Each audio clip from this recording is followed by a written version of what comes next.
Morning student. आज BSc first year का second paper, जिसका कि नाम काइनेटिक थ्योरी एंड थर्मोडायनेमिक्स है। इसी में थर्मोडायनेमिक्स के अंतर्गत हम बात कर रहे थे मैक्सवेल रिलेशन की। मैक्सवेल रिलेशन में पिछले लेक्चर में हमने बताया था कि रिलेशन सीपी की जो रिलेशन हमारा है ES upon ET equal to CP upon CB, वो रिलेशन पिछले वीडियो में कंप्लीट नहीं हो पाया था। उसी को आगे कंटिन्यू करते हैं जहां पर हमने उसको छोड़ा था। ठीक है, तो स्टार्ट करते हैं। इसलिए यहाँ पे लिख रखा है रिमेनिंग पार्ट ऑफ लेक्चर 54, जो पिछला लेक्चर था उसका बचा हुआ भाग। ठीक है, तो यहाँ पे ES अपॉन ET हमने यहाँ पे छोड़ा था इसको। देखिए इन दोनों में हमने क्या किया था, ऊपर वाले पद में और नीचे वाले पद में, ऊपर वाले पद में dt से मल्टीप्लाई किया था, नीचे वाले में ds से मल्टीप्लाई किया था। मल्टीप्लाई करने के पश्चात चार पद हमारे प्राप्त हो गए। चार पद del p upon del t at constant s, del t upon del p at constant s, del p upon del s at constant t, del s upon del b at constant t। और हमने ये भी बताया था पिछले video में, जो हमारे मैक्सवेल रिलेशन है वो विपरीत क्रम में प्राप्त, यानी पलटे हुए क्रम में प्राप्त हुए हैं। जो क्रम हमारा होता था उसका क्रम क्या वो बदल गया। जैसे हमारा सेकंड रिलेशन था del s upon del b upon del s था एट कांस्टेंट t। यहाँ पर क्या आ रहा है, यहाँ पे आ रहा है del s upon del b, जबकि वास्तविक रिलेशन हमारा क्या है del b upon del s at constant t equal to del p upon del t at constant b। तो कहने का मतलब ये है क्या हुआ, चारों रिलेशन हमारे कैसे हो गए, चेंज हो गए, पलट गए हैं। अब पलटने पर ये दिक्कत आएगी सामने, क्या दिक्कत आई कि जो कांस्टेंट है इनमें कहीं ना कहीं थोड़ा सा वेरिएशन आ गया, थोड़ा सा वेरिएशन आ गया, तो थोड़ा सा यहाँ पर इस चीज का ध्यान रखना पड़ेगा। ठीक है, तो देखिए यहाँ पर del p upon del t at constant, ये हमने तीन रखा है, यानी मैक्सवेल का थर्ड रिलेशन का उपयोग यहाँ पर किया गया है और रेसिप्रोकल फॉर्म में है। देखिए यहाँ पर क्या आ गया, वास्तविकता अगर ये है कि अगर del p upon del t at constant है तो यहाँ पे ऊपर आज डेवर b आना चाहिए था, लेकिन क्या है क्योंकि पदों का चेंजमेंट हुआ है, रेसिप्रोकल पद में है, तो यहाँ पर क्या है del s upon del b at constant p। ऐसे ही del t upon del b at constant s है। मैक्सवेल का प्रथम रिलेशन का उपयोग किया है और कैसा रेसिप्रोकल फॉर्म में है। तो हमारा यहाँ पर क्या हो गया, del p upon del s at constant b। ठीक है, तो हमने यहाँ पर इस तरीके से इसको लिख दिया। यहाँ पर मैक्सवेल का प्रथम रिलेशन उपयोग किया है और हमने यही था मैक्सवेल फर्स्ट रिलेशन में नेगेटिव आता है, तो यहाँ पर नेगेटिव आएगा, लेकिन जब निचले पोर्शन में यूज करेंगे तो नेगेटिव से नेगेटिव कट जाएगा, इसलिए नेगेटिव को हमने यहाँ पर नहीं दर्शाया है। ठीक है, del p upon del s at constant t Maxwell का चौथा रिलेशन का उपयोग किया है।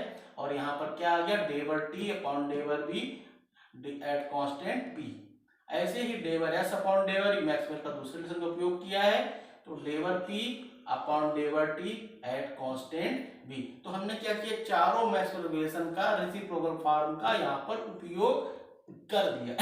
ठीक है, अब देखिए यहाँ पर कांस्टेंट p है, यहाँ पे कांस्टेंट b है, p और b अगर हम कांस्टेंट p के पद और कांस्टेंट b के पद एक साथ रख दें तो क्या हो जाएगा, इनको रख सकते हैं। हमने यहाँ पर del s upon del b, del t upon del b at constant p कर दिया।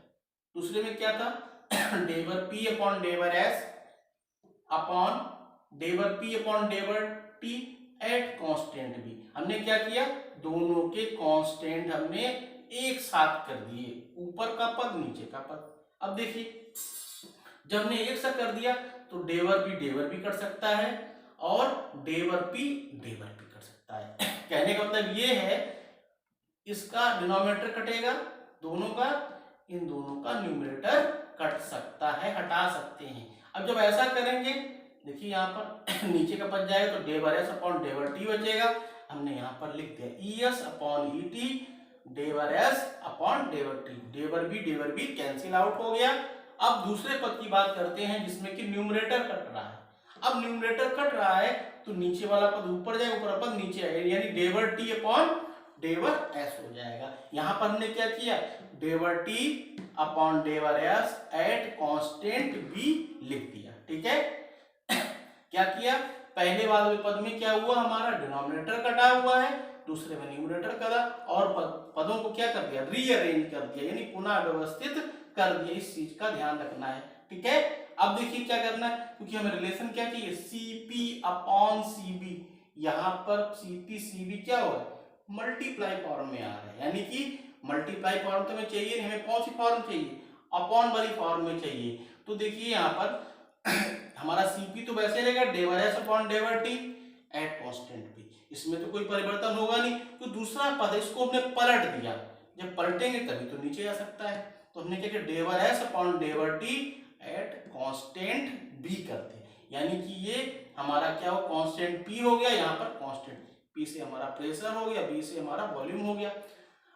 आप देखिए क्योंकि हमको क्या करना है, हमको जो है हमें ऊष्मा की फॉर्म में कन्वर्ट करना है। हमने क्या किया, अगले पद में क्या किया, दोनों में ऊपर नीचे टी से मल्टीप्लाई कर दिया, ऊपर भी मल्टीप्लाई किया और नीचे भी मल्टीप्लाई। तो पद हमारा क्या हो गया, T del S upon del T at constant B, sorry constant P, और अपॉन में T del S upon del T at constant B, यानी हमने क्या किया, टी से ऊपर नीचे मल्टीप्लाई कर दिया। अब देखिए क्योंकि ये टी डी एस बन गया, अब टी डी एस बन गया, यानी क्या करेंगे, हम यहाँ पर सेकंड लॉ ऑफ थर्मोडायनामिक्स उपयोग करेंगे और एंट्रोपी की प्रॉपर्टी का उपयोग करेंगे। एंट्रोपी में हमने बताया था कि यदि कोई भी निकाय नियत ताप पर ऊष्मा इतनी अवशोषित करेगा, यानी कि एंट्रोपी में उतनी ही वृद्धि होगी, अगर रिजेक्ट करेगा तो उतनी ही ऊष्मा के उसके एंट्रोपी के मान में कमी आएगी। सेकंड लॉ का उपयोग करके डी क्यू बराबर टी डी एस का उपयोग कर दिया। जब टी डी एस का उपयोग करेंगे तो E S upon E T क्या हो गया, डेवर क्यू अपॉन डेवर टी, क्योंकि यहाँ पर क्या हो गया, क्योंकि डी क्यू बराबर क्या होता है, टी डी एस, वही हमने ऊपर वाले नीचे दोनों उपयोग कर दिया, यानी del Q upon del T, del Q upon del T at constant P at constant B. क्योंकि अगर इसकी सहायता से हम निकालेंगे तो हमारा क्या मान, ये प्राप्त हो जाएगा।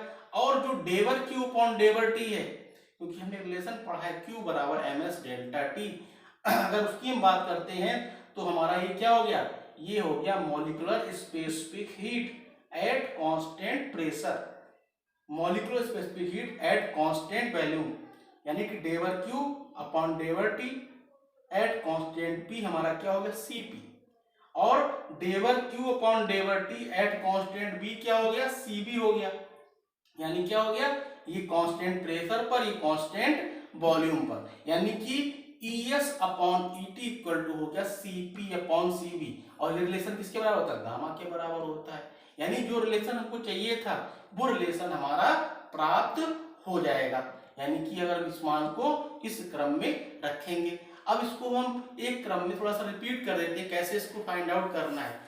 स्टार्टिंग में बताया था कि सबसे पहले क्या, मैक्सवेल के चारों रिलेशन को रखेंगे, उसके पश्चात क्या करेंगे, आयतन प्रत्यास्थता गुणांक का उपयोग करेंगे। आयतन प्रत्यास्थता गुणांक, constant pressure, constant entropy, constant temperature का उपयोग करेंगे। उपयोग करने के पश्चात हमने क्या किया, यहाँ पर इनका मान रख दिया। मान रखने के पश्चात के पदों को हमने रीअरेंज किया, और रीअरेंज करने के पश्चात ये इस फॉर्म में प्राप्त हुए, जो कि मैक्सवेल के प्रथम द्वितीय तृतीय चतुर्थ रिलेशन के रेसिप्रोकल फॉर्म थे। हमने क्या किया, मैक्सवेल के तीसरे और पहले का उपयोग किया ऊपरी क्रम में, निचले क्रम में चौथे और दूसरे का उपयोग किया। उपयोग करने के पश्चात हमने क्या किया, कांस्टेंट प्रेशर और वॉल्यूम के पदों को एक साथ इकट्ठा कर लिया। इकट्ठा करने के पश्चात क्या किया, हमने यहाँ पर जो हमारा डिनोमिनेटर कट रहा तो काट दिया, डिनोमिनेटर कट रहा उसको काट दिया, और कटने के पश्चात हमने क्या किया, इन पदों को यहाँ पर लिखा, क्योंकि हमारा उद्देश्य CP अपॉन CB लाना, इसलिए इस CB पद को अपॉन में ले गए, यानी पदों को पलट दिया। जब पदों को पलट दिया तो हमारा क्या हुआ, ये क्रम आया और हमने T से मल्टीप्लाई कर दिया। जब T से मल्टीप्लाई कर दिया तथा सेकेंड लॉ ऑफ थर्मोडायनामिक्स का उपयोग किया तो हमारा क्या हुआ, ये रिलेशन प्राप्त हो गया, ES upon ET equal to CP upon CB, जो कि गामा के बराबर होता है। ठीक है, तो आज के वीडियो में इतना ही, आगे फिर कंटिन्यू करेंगे। धन्यवाद।